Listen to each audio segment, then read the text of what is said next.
Ada orang message kepada saya satu berita yang paling mengejutkan seluruh Malaysia. Dalam message tersebut, beliau mengatakan bahwa Ismail Sabri bakal dihadapkan ke jawatan kuasa disiplin UMNO dan mungkin akan dipecat daripada parti UMNO. Apa cerita sebenarnya? Apa yang sedang terjadi dalam UMNO sebenarnya? Ikuti terus ulasan ini, tapi sebelum itu sila tinggalkan dulu komen Anda tentang isu pilihan raya negeri, pilihan raya 15, PRU 15 yang akan diadakan pada bila-bila masa. Pada pendapat Anda, apakah Barisan Nasional akan menang besar seperti dalam PRN yang pernah dijalankan sebelum ini?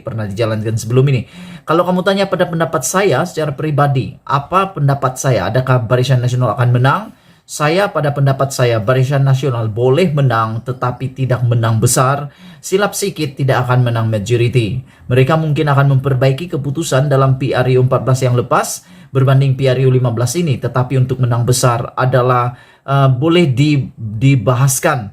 Karena pada pendapat saya, PRN dan PRU tidak sama sekali. Negeri dan persekutuan tidak sama. Parlimen dan Dewan Undangan Negeri tidak sama. Kalau Anda cakap sama saja, sebenarnya ada banyak indikator, banyak perkara yang berbeza dalam parlimen dibanding dengan Dewan Undangan Negeri. Oke, itu cerita lain. Kamu tinggalkan komen kamu tentang isu itu. Adakah kamu rasa Barisan Nasional mampu mempercepatkan, UMNO akan mempercepatkan PRU 15 atau tidak? Dan adakah mereka akan menang sekiranya PRU itu benar-benar berlaku pada minggu depan, bulan depan, ataupun dipercepatkan? Tapi isunya pagi ini adalah apabila ada seorang penulis portal yaitu Sahbudin menyatakan bahwa adakah jika Ismail Sabri enggan untuk meluluskan ataupun enggan membubar parlimen, adakah Ismail Sabri akan dipecat daripada UMNO? Wow, ini satu persoalan yang amat berat, dalam dan patut kita bincangkan bersama. Tindakan UMNO yang sekarang ini dalam PAU 2021, ada suara-suara yang mengatakan seawal pembukaan PAU 2021 ketika Ahmad Hassan merasmikan PAU untuk sayap sebelum ini, juga bergema perkataan bubar parlimen daripada naib presiden UMNO itu sendiri. Adakah tindakan UMNO mendesak melalui pentas PAU 2021 agar PRU 15 diawalkan dan diadakan sebelum pemilihan parti adalah suatu tindakan yang terdesak, yang kemungkinan membawa kepada Perdana Menteri Ismail Sabri Yaakob bakal dipecat daripada parti? Adakah tindakan mahu PRU itu dipercepatkan menjadi sangat terdesak sehingga mereka sanggup melakukan pecat Ismail Sabri pula? Jadi persoalan yang seterusnya, kalau benarlah Ismail Sabri Yaakob tidak akan menuruti kehendak 23 kerat, 456 kerat, 789 kerat, 10, 11, 12 kerat yang mahukan PRU 15 dipercepatkan, dan Ismail Sabri tidak mau dipercepatkan sehingga beliau dihadapkan ke lembaga disiplin UMNO dan beliau dipecat parti. Persoalannya, kemana Ismail Sabri selepas itu? Adakah apabila Ismail Sabri dipecat daripada parti, beliau akan otomatis terlucut daripada jawatan sebagai Perdana Menteri? Ikuti terus ulasan ini. Menjadi perbualan di kalangan pelbagai peringkat dalam UMNO sejak seminggu ini, bahwa jika Ismail Sabri enggan akur kepada desakan itu, apalagi jika ia menjadi keputusan yang dipersetujui dalam PAU pada kali ini, beliau bakal dihadapkan kepada lembaga disiplin dan seterusnya akan dipecat daripada parti UMNO. Wow, kalau ini yang dibuat, ini memang sesuatu yang amat mengejutkan kita.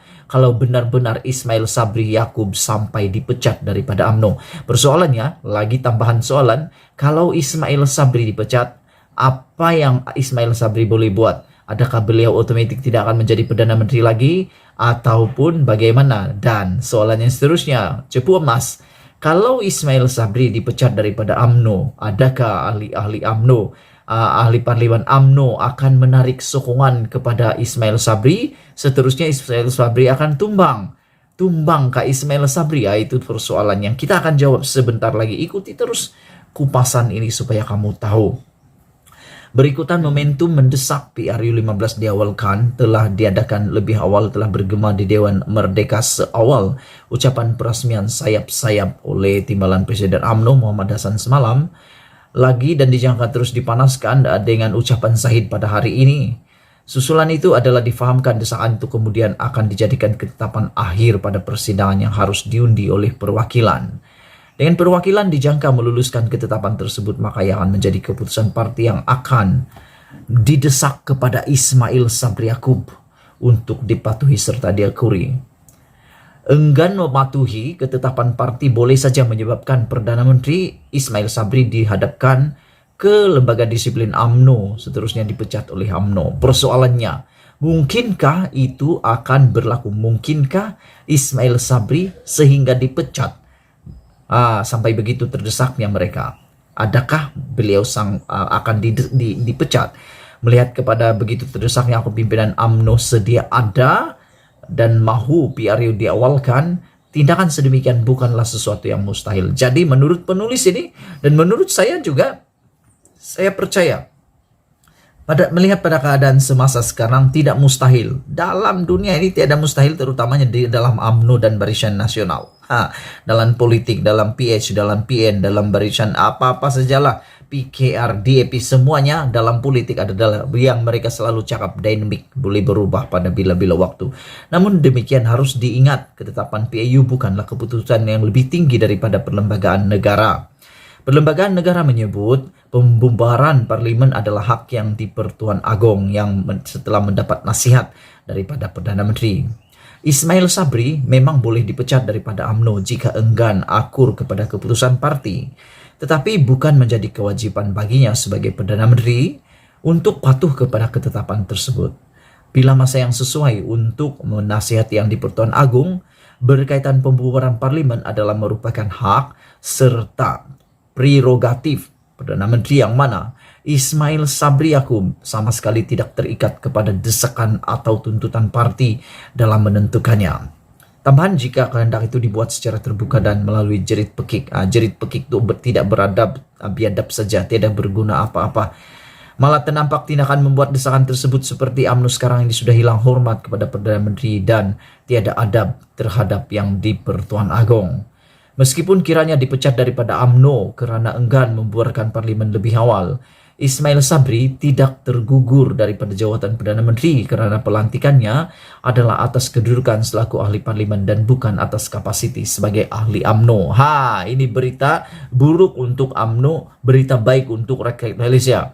Kalau Ismail Sabri enggan buat PRU dan beliau dipecat daripada UMNO, berita baiknya Ismail Sabri tetap juga Perdana Menteri. Berita buruknya adalah UMNO rugi saja kalau pergi pecat dia. Bagaimana kalau dia orang tarik sokongan? Tumbanglah dia. Itu soalan yang akan kita jawab sekali lagi. Dan untuk makluman kamu, Ismail Sabri Yaakob menjadi Perdana Menteri kerana atas kapasiti parlimen, ahli parlimen, dan bukannya karena dia adalah ahli parti politik atau ahli UMNO. Dia jadi ahli Perdana Menteri karena kapasiti sebagai ahli parlimen, tapi daripada parti UMNO. Jadi kalau begitu macam mana dia tumbang? Adakah tarik sokongan dia akan tumbang? Secara matematiknya kita akan cerita sekejap lagi. Tidak berparti sekalipun, asalkan disokong oleh majoriti ahli parlimen, Ismail Sabri masih boleh kekal sebagai Perdana Menteri. Bolehkah Ismail Sabri terus memiliki sokongan?